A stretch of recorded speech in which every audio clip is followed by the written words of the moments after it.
अस्सलामुअलैकुम नाज़रीन, मैं हूं आपका होस्ट फैसल शाह। आप देख रहे हैं वर्ल्ड डिजिटल यूट्यूब चैनल या हमारा फेसबुक पेज।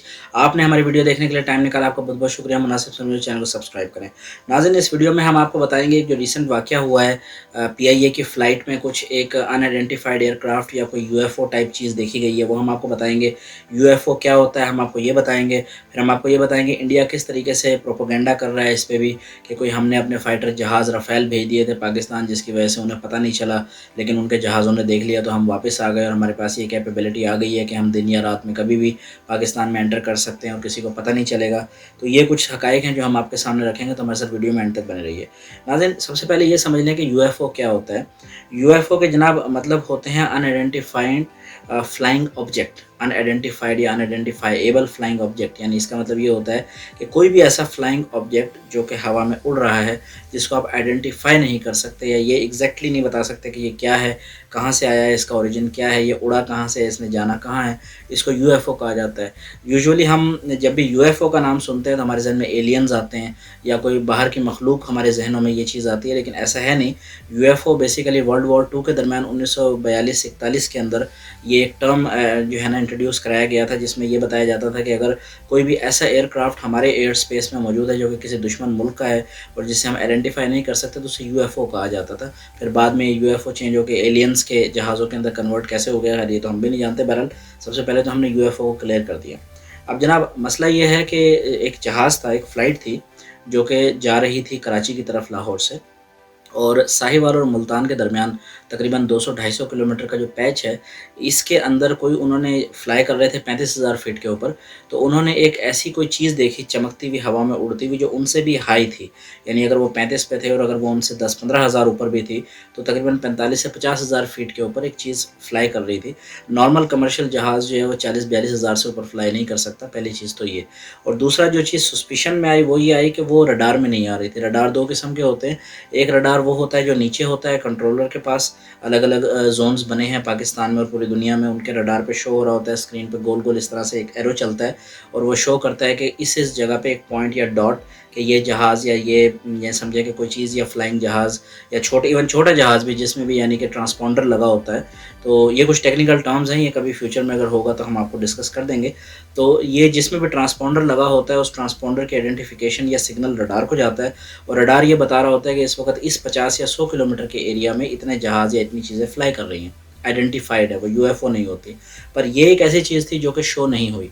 अब ये पॉसिबल है कि कोई ऐसी चीज़ जो 50-60 हज़ार फीट पे अगर है, तो मुमकिन है कि वो रडार की रेंज से निकल गई हो, क्योंकि वैसे भी हमारे रडार शायद अप टू डेटेड नहीं है। लेकिन वो जो जहाज़ जो हवा में उड़ रहा था, जो फ्लाई कर रहा था, उसका भी एक वेदर रडार होता है उसके अंदर। वेदर रडार का भी काम ये होता है कि वो स्कैन करता है आगे 100, 150, 200 किलोमीटर चारों तरफ, और वो वेदर के हवाले से बताता है। लेकिन वेदर के अलावा वो ये भी बताता है कि क्या कोई ऐसी चीज़ आपकी विसिनिटी में या आपसे करीब है, जिससे कि आपका कोई कोलाइड होने का या टक्कर खाने का ख़तरा है। तो टीकैस सिस्टम कहते हैं इसे। तो वो सिस्टम भी जहाज़ का ख़ामोश था, उसने कुछ नहीं बताया, और जो नीचे का रडार ज़मीन पे था उसने भी कुछ नहीं बताया। लेकिन जो पायलट्स थे उन्होंने अपने कॉकपिट से एक चीज़ को देखा। बहरहाल उसकी वीडियो बनाना शुरू कर दी। वीडियो हम आपको जो है ना शुरू में दिखा चुके हैं इस वीडियो के। तो उसके बाद वो ज़मीन पे जब लैंड हुए तो उनको रिपोर्ट्स मिली कि भाई रहीम यार ख़ान के करीब भी कोई ऐसी ही एक चीज़ देखी गई है। अब अगर आप ध्यान दें तो ये वही पट्टी बनती है साहिवाल से मुल्तान, मुल्तान से फिर साउथ में रहीम यार ख़ान और फिर ऑनवर्ड, यानी समझे कि सिंध की तरफ या समंदर की तरफ। तो जो इनिशियल रिपोर्ट्स हैं वो तो फ़ौरन ख़बरों में हाइप हो गई कि जी कोई यूएफओ आ गया है या कोई एलियंस का जहाज़ पाकिस्तान पे आ गया है। अब ये है या नहीं वो तो ख़ैर साइंटिस्ट बताएँगे, सर्च करेंगे। कुछ अमेरिकन साइंसदानों ने भी इस बारे में तारीफ़ की है और कहा है कि आज से पहले जितना भी हमने यूएफओ का सुना था, या तो हमने वो 30, 40, 50 साल पहले सुन रखा था जब कोई कैमरे ही नहीं होते थे लोगों के पास। लेकिन अब क्योंकि पायलट थे, उनके पास मोबाइल भी था, उसमें हाई क्वालिटी कैमरा भी था, तो 35,000 फीट की हाइट से एक तस्वीर ली गई है जिसको एनालाइज़ करने में, असेस करने में बहुत आसानी होगी और नासा भी इस पे वर्क करेगा। लेकिन जनाब इस हवाले से थोड़ा-सा हम different out of the box सोचते हैं। क्या ये पॉसिबल नहीं है कि इंडिया की तरफ से या हमारे किसी दुश्मन मुल्क की तरफ से कोई इस तरह का जहाज़ या कोई ड्रोन या कोई ऐसी चीज़ हमारे पाकिस्तान मुल्क पे भेजी गई थी कि जो कि यानी कि मॉनिटर करे या समझे जासूसी करे, क्योंकि इस तरह की टेक्नोलॉजी मौजूद है, इसे स्टेल्थ टेक्नोलॉजी कहते हैं। ये टेक्नोलॉजी के जहाज़ और बहरी जहाज़ इस वक्त भी दुनिया में मौजूद हैं कि जो रडार पे नहीं आते और बगैर रडार पे आए वो अपना काम करते हैं और जाके अपने हदफ तक पहुँच के वापस भी आ जाते हैं। तो क्या ये पॉसिबल नहीं है? ये एक बहुत अच्छा सवाल उठता है जिसकी ज़िम्मेदारी बनती है हमारी इंटेलिजेंस एजेंसीज़ के ऊपर, क्योंकि ये मुल्क की सिक्योरिटी का मामला है। तो इस हवाले से उनको वर्कआउट करना चाहिए और प्रॉपर फाइंड आउट करना चाहिए कि आखिर ये चीज़ थी क्या।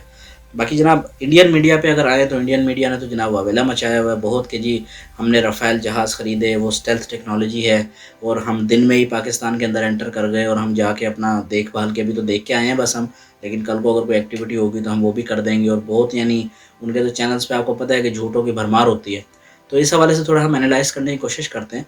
पहली बात ये है कि जो रफ़ाल जहाज़ है, अगर वो पाकिस्तान में एंटर करता भी, तो जो इंडियन पाकिस्तान बॉर्डर है वो उसके करीब-करीब तकरीबन रहता। आपको याद होगा जब ज़िलज़ला आया था इस्लामाबाद में तो कुछ दिनों के लिए ये खबरें चली थी कि भई हो सकता है कि कैपिटल को वहाँ से शिफ्ट करके मुल्तान ले जाएँ। क्योंकि मुल्तान एक तो मुल्क का बिल्कुल सेंटर बनता है और वो कमोबेश 3 साढ़े 3 400 किलोमीटर इंडियन बॉर्डर से दूर भी है। तो मतलब ये कि अगर मुल्तान और साहिवाल मुल्तान की वही पट्टी बनती है तकरीबन। तो अगर कोई ऐसा जहाज़ पाकिस्तान में एंटर करता भी, तो हो सकता है कि भावलपुर के ऊपर अगर उसको देखा जाता तो ये कह सकते थे क्योंकि भावलपुर जो है वो करीब है बॉर्डर के, इंडियन बॉर्डर के। जेहलम में देखा जाता कह सकते थे, लाहौर के इटसेल्फ ऊपर देखा जाता कह सकते थे, या इवन कराची में भी देखा जाता तो कह सकते थे क्योंकि वो इंडियन बॉर्डर से ज़्यादा दूर नहीं है जगह। पर जो मुल्तान और साहिवाल की पट्टी है ये इंडियन बॉर्डर से अच्छा खासा फासला है और दूर है, वो भी डे लाइट में नेकेड आई से ज़मीन पे लोगों ने रहीम यार खान में उसको देखा है। तो क्या ये मुमकिन है कि इंडियन एयरफोर्स जो कि ये जानती है हमारे जहाज़ को ज़मीन पे लोग अपनी आँखों से भी देख सकते हैं, तो जब ज़मीन पे देख सकते हैं तो वो रडार में आएगा। चलो रडार में नहीं भी आएगा, जो जहाज़ पाकिस्तान की विसिनिटी में फ़्लाई कर रहे होंगे कम से कम उन्हें तो नज़र आएगा। तो क्या वो इतनी बड़ी बेवकूफ़ी कर सकते हैं कि अपना एक मल्टी मिलियन यूरोज़ की एक मशीन पाकिस्तान भेज दें, ये जानते हुए कि अभिनंदन के साथ क्या हुआ था और टी इज़ फैंटास्टिक वाले मामलात थे, तो वो ऐसा नहीं कर सकते। और दूसरी बात ये है जनाब कि अगर इंडियन जहाज़ पाकिस्तान में एंटर हुआ भी होता, तो मुमकिन है कि वो बॉर्डर से 10, 20, 30 या 50 किलोमीटर या 100 किलोमीटर 50 नॉटिकल माइल की रेंज में रहता और वापस चला जाता सिर्फ पाकिस्तान के रडार को देख के। लेकिन ये जिस जगह पे स्पॉट किया गया है इंडियन जहाज़ का, इस जगह पे आना पॉसिबल है नहीं क्योंकि ये एक सुसाइडल मिशन है। और जनाब दूसरी बात इस बारे में हम ये आपको बता दें कि इंडिया के अंदर और इंडियन एयरफोर्स के अंदर इतनी हिम्मत ही नहीं है कि वो दिन दहाड़े, रात को तो शायद वो कोई शरारत और वो भी इस इलाके में नहीं कर सकते। वो हो सकता है कि कश्मीर के पहाड़ी इलाकों में कहीं जाके या गिलगित बल्तिस्तान में एंटर कर लें थोड़ा बहुत, लेकिन यहाँ पे इस रीजन में जिस जगह देखा गया है ये पाकिस्तान का मोस्ट पॉपुलेटेड रीजन है, सेंटर ऑफ पंजाब है ये। तो क्या ये पॉसिबल है कि दिन दहाड़े वो लोग वहाँ से अपना जहाज़ उड़ाते हैं और उड़ा के पाकिस्तान में एंटर कर देते हैं, इतना अंदर तक ले आते हैं, किसी को पता नहीं चलता, एयरफोर्स भी सोई हुई है और सारा कुछ सिस्टम ही उन्होंने बिठा दिया।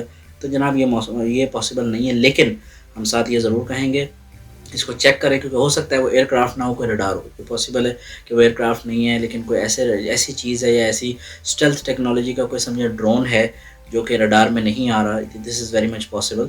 तो इसको चेक किया जाए क्योंकि ये पाकिस्तान की नेशनल सिक्योरिटी और नेशनल इंटीग्रिटी का सवाल है। तो इसको बिल्कुल ईजी नहीं लेना चाहिए, हल्के में नहीं लेना चाहिए, मजाक में नहीं लेना चाहिए। ये बहुत सीरियस बात है। इसको चेक करें, हमारे इंटेलिजेंस इदारे, हमारी एयरफोर्स मिलकर इस पर काम करें। अगर चाइना की हेल्प लेनी पड़ती है चाइना की हेल्प भी लेंगे क्योंकि चाइना के पास ऐसी सैटेलाइट और टेक्नोलॉजी मौजूद है जो कि 24 आवर दुनिया के गिर्द चक्कर लगा रही होती है और वो लाइव इमेजेस ले रही होती है। तो इन लोगों को प्रॉपर जगह पता है कि किस टाइम पे किस एग्जैक्ट मोमेंट के ऊपर ये चीज़ देखी गई है, ये पता है। तो उस टाइम के उस एग्जैक्ट मोमेंट की इमेजेस जो हैं सैटेलाइट से हाई क्वालिटी इमेजेस देख के ये पता लगाया जा सकता है कि ये चीज़ क्या है, ये इम्पॉसिबल नहीं है। आप अमेरिका से हेल्प नहीं भी लेते तो आप चाइना से ले सकते हैं, दे कैन हेल्प यू। तो बहरहाल जनाब मैं समझता हूँ कि पाकिस्तान को इस हवाले से सीरियस होकर मामला करना चाहिए। बाकी जो है एक एंड पे आपको फ़नी सी बात बता दें, कुछ लोगों ने इस पे भी मेम्स बनाने शुरू कर दिए फ़नी से। तो एक बंदे ने लिखा हुआ था कि जी यूएफओ से एलियंस आए थे मार्स से ज़मीन पे और वो सिर्फ जो है फवाद आलम की सेंचुरी देखने आए थे। तो खैर ये सारी बातें जनाब एक तरफ है, लेकिन मैं ये समझता हूँ कि बहरहाल एजेंसीज़ को और इदारों को इस मामले को हल्के में नहीं लेना चाहिए, सीरियस लेना चाहिए और चेक करें कि क्या ये कोई नेशनल सिक्योरिटी के ख़िलाफ़ या कोई खुदा न खास्ता ऐसा कोई मामला तो नहीं है। कहीं ऐसा ना हो कि कल को बात हाथ से निकल जाए, कोई बड़ा प्रोजेक्ट को बड़ा मामला हो जाए और फिर हमें ख्याल आए कि ओहो ये क्या हो गया, उस टाइम देख लेते। तो जनाब ये थी आज की वीडियो। अगर आपको हमारा काम पसंद आए तो चैनल को सब्सक्राइब करें, लाइक करें, अपने दोस्तों के साथ शेयर करें। एक 5 से 6 मिनट की वीडियो आप तक पहुंचाने में हमें कमोबेश 3 घंटे लगते हैं और हम डेली 3 वीडियोस बनाते हैं आपको बाखबर रखने के लिए, ताकि आपको इन्फॉर्मेशन दी जा सके और आपको वो बताया जा सके जो शायद ख़बरों में आपको ना बताया जाए।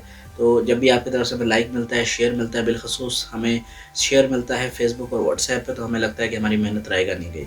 पाकिस्तान जिंदाबाद। अगर आपने अब तक हमारा चैनल सब्सक्राइब नहीं किया तो प्लीज़ सब्सक्राइब कर लें, बेल के आइकन को दबा लें ताकि आप तक हमारी वीडियो सबसे पहले पहुँचे।